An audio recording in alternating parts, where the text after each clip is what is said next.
여러분 안녕하세요.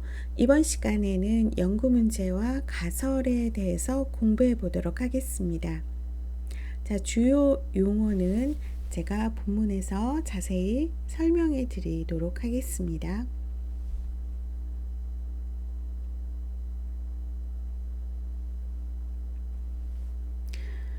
우리가 흔히 말하는 과학, 사이언스라고 하는 것은 지식을 얻는 방법 또는 구조화된 지식, 구조화된 지식이라고 하는 것은 어떤 틀에 들어있는 지식, 그러니까 어떤 프레임에 있는 지식을 말하는 거죠.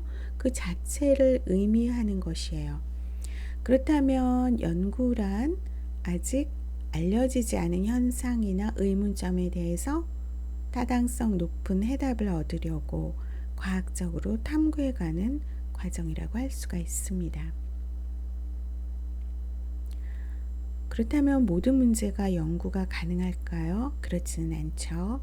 모든 연구는 해결 가능한 연구 문제로부터 시작하지만 모든 문제가 연구 가능한 것은 아닙니다. 어떤 문제는 흥미롭기는 하지만 연구가 가능하지 않고 또 어떤 문제는 문헌고찰을 통해서 쉽게 그 답을 찾을 수 있기 때문에 연구할 필요가 없겠죠. 예를 들면 소변이라든가 어떤 대변이 어떻게 형성이 되는가, 이런 거는 문헌고찰을 통해서 쉽게 그 답을 알 수 있죠. 그렇지만 안락사나 존엄사를 법적으로 인정해야 하는 것 같은 이런 질문은 대답을 하는 사람의 가치와 신념에 따라서 달라질 수가 있어요. 누구는 안락사를 법제화해야 된다. 누구는 안락사는 절대로 법제화하면은 취약 대상자에게 미칠 영향이 크다. 이렇게 얘기할 수 있겠죠. 그렇기 때문에 과학적 방법으로 그 답을 구할 수가 없습니다. 그렇기 때문에 연구는 아직 그 답이 밝혀지지는 않았으나 연구를 통해 그 답을 얻을 수 있고 얻은 답이 새로운 지식이 될 수 있을 경우에 수행이 가능하고 또 수행할 필요가 있습니다. 연구를 수행하기 위해서는 무엇을 연구할 것인가 하는 것이 매우 중요합니다. 자, 그렇다면 연구 문제, 연구 주제를 정의할 때 어떻게 해야 될지 가장 먼저 해야 할 일은 연구가 가능한 문제를 선정을 하는 일이에요. 탐구해야 할 대상이 무엇인지를 정확하게 파악하지 못하면 그 연구는 진행할 수가 없습니다. 그렇기 때문에 좋은 연구란 연구 문제의 질에 달려있다 해도 과언이 아니죠. 간호에서 연구할 수 있는 문제는 수없이 많아요. 개인적인 경험만이 아니라 건강 제공자 또는 대상자로서의 경험, 이런 것들이 연구 문제의 풍부한 리소스가 될 수가 있습니다. 즉, 좋은 연구 문제란 도전할 만하고 조사하고 분석해서 학문의 보탬이 되는 내용을 명확하게 제시하는 질문입니다. 좋은 연구 문제를 찾는 데 일정한 절차나 기준이 있는 것은 아니지만 좋은 연구 문제는 연구자의 다양한 경험이나 관계 문헌, 이론 등을 통해서 발굴할 수가 있습니다. 그렇다면 이러한 좋은 연구 주제나 연구 문제는 어디에서 나올까요? 자, 연구 문제의 출처라고 할 수가 있죠. 대부분의 연구 문제는 처음에는 범위가 매우 넓어요. 이러면 주제도 막연합니다.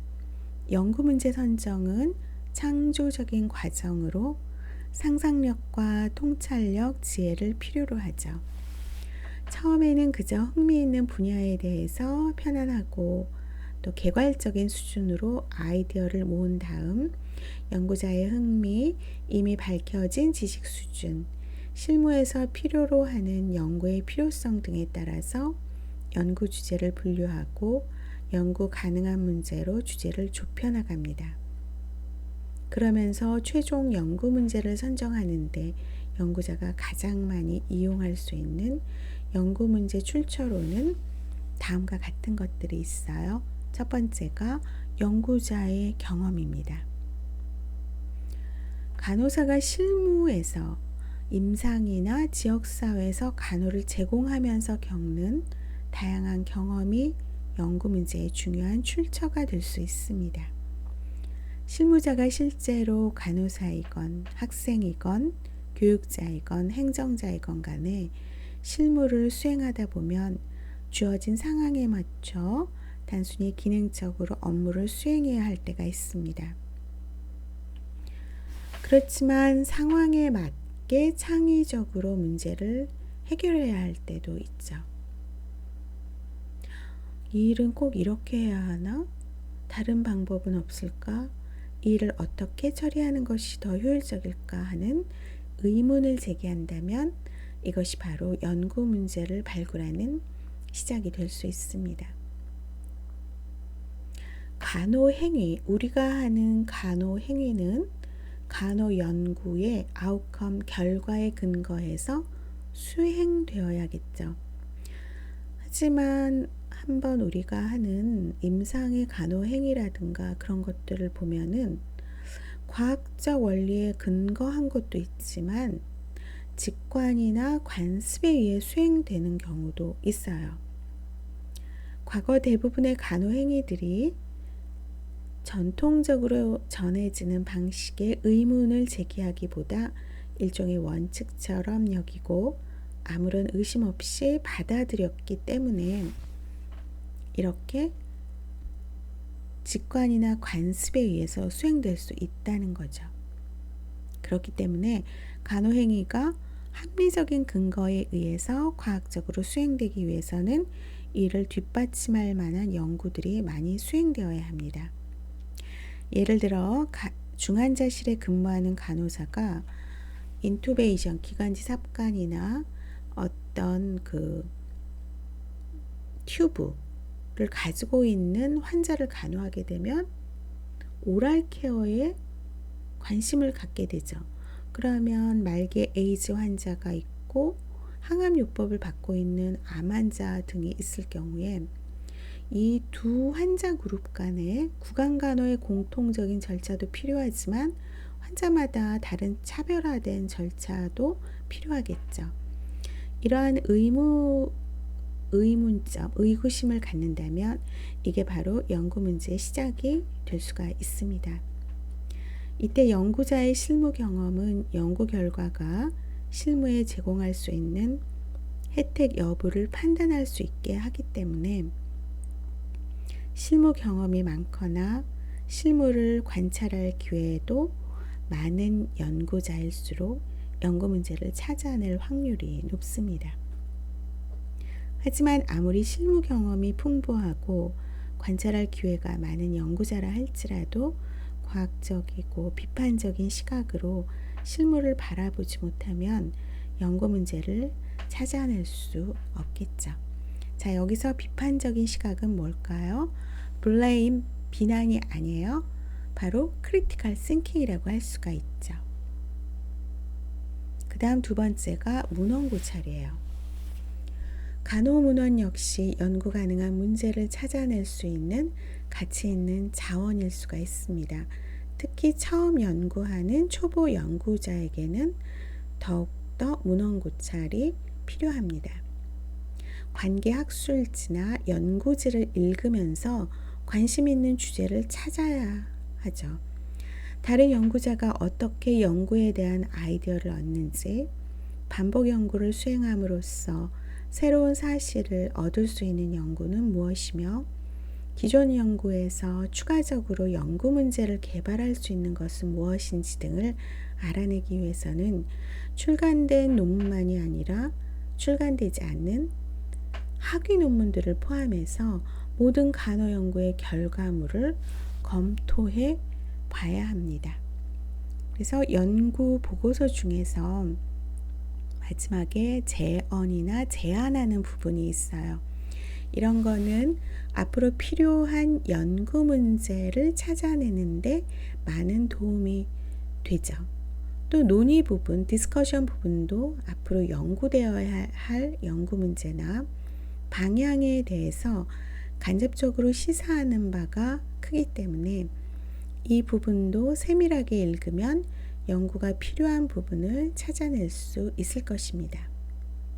문헌고찰을 하면서 연구자가 집중적으로 관심을 가져야 할 부분은 기존 연구들 간의 결과가 일치하지 않는 내용이에요. 그래서 연구자는 왜 이런 결과가 나타났는지에 대해서 분석해야 합니다. 일치되지 않는 결과를 확인하기 위해서 같은 주제의 연구가 반복될 필요가 있는지, 아니면 상이한 서로 다른 결과가 연구 설계나 대상자, 도구, 측정상의 문제 때문인지를 파악하고 이를 연구 문제화해야 하는지를 판단해야 합니다. 그 밖에 문헌고찰은 연구 문제를 개발하고 정렬하는 일련의 필수적인 연구 과정이기 때문에 이를 체계적으로 잘 수행하는 것이 매우 중요하다고 할 수 있겠습니다.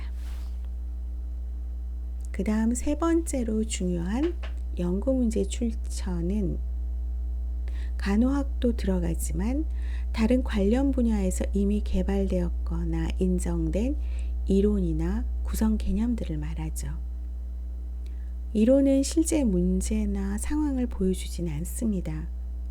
하지만 현상을 구성하는 개념들 간의 관계를 제시함으로써 구체적인 상황에서 우리가 측정할 수 있는 변수들 간의 관계를 예상할 수 있게 해주죠.